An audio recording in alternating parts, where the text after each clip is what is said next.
ఇంటర్వ్యూలో ఎలాంటి questions face చేస్తాము అనేది. మనం ఒక ఎగ్జామ్కి అప్లై చేసేటప్పుడు ఆన్లైన్లో మనం అప్లికేషన్ ఫిల్ చేస్తామండి. మనం ఏ అప్లికేషన్ అయితే ఫిల్ చేశామో ఆ అప్లికేషన్ కాపీ ఏదైతే ఉందో అది ఇంటర్వ్యూ ప్యానెల్ 5 మెంబర్స్కి ఒక్కొక్కరికి ఒక్కొక్క కాపీ వెళ్తుంది.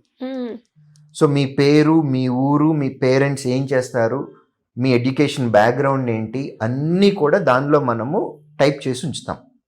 అదే సబ్మిట్ చేసాం, అందులో నుంచే క్వశ్చన్స్ అడుగుతారు. ఓకే. మీ పేరుకి ఏదన్నా ఇంపార్టెన్స్ ఉందా, మీ పేరు యొక్క మీనింగ్ ఏంటి, మీ పేరుతోటి గతంలో ఎవరైనా ఫేమస్ పర్సనాలిటీస్ ఉన్నాయా, మీ ఊరికంటూ ఏదన్నా చరిత్ర ఉందా, మీ ఊర్లో ఏదన్నా ఫేమస్ ఉందా, ప్లస్ మీ మండలానికి ఉన్న ప్రత్యేకత ఏంటి, మీ డిస్ట్రిక్ట్కి ఉన్నటువంటి ప్రత్యేకత ఏంటి, మీ ఫాదర్ ఒకవేళ ఆర్గనైజేషన్లో ఏదైనా వర్క్ చేస్తుంటే ఫాదర్ వర్క్ చేసేటటువంటి ఆర్గనైజేషన్కి సంబంధించిన డీటెయిల్స్ అడుగుతారు.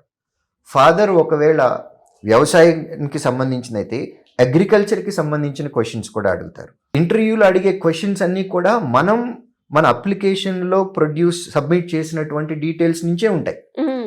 అట్ ది సేమ్ టైం మీరు గ్రాడ్యుయేషన్లో మీరు ఏం చదువుకున్నారు దానికి సంబంధించిన ఆ సబ్జెక్ట్ మీద ఉన్నటువంటి క్వశ్చన్స్ వస్తాయి. సో ఇవి జనరల్గా అడిగేటటువంటి క్వశ్చన్స్. దీనితో పాటుగా ఆ రోజు current affairs.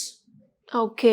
So and that particular day news paper headlines చూసుకొని వెళ్ళటం అనేది చాలా చాలా ఇంపార్టెంట్. ఎందుకంటే ఆ రోజు కరెంట్ అఫైర్స్ కూడా క్వశ్చన్స్ అడుగుతారు. దాంతో పాటుగా మనకి ఇండియాలో ఉన్నటువంటి బర్నింగ్ టాపిక్స్ ఏవైతే ఉన్నాయో కరెంట్ అఫైర్స్కి సంబంధించి దాన్ని కూడా క్వశ్చన్స్ అడుగుతారు.